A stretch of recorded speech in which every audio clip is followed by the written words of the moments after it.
Total বাচ্চা আছে এখানে 20টা মতন বাচ্চা। সো 20টা মতন বাচ্চা আছে, সব পর্বেদের সেটিং হচ্ছে।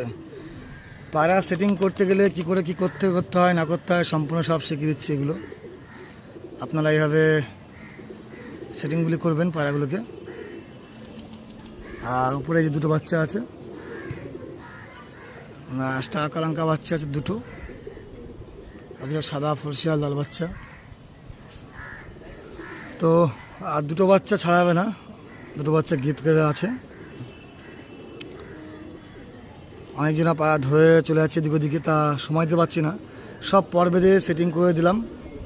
এগুলো ছাড়া থাক 3-4 দিন, তারপরে আশা করি ইনশাল্লাহ দেখা যাক শীতে কটা বাচ্চা থাকে, এটাই হচ্ছে কথা। কারণ আগেবারে সব বাচ্চা খেয়ে নেওয়ার পরে 5টা বাচ্চা ছিল, তাও ঘাটলের প্রবলেম হয়ে গেছিলো। তো ইনশাল্লাহ দোয়া করবেন, আশা করি এবারে বাচ্চা যেন ঠিকঠাকই থাকে।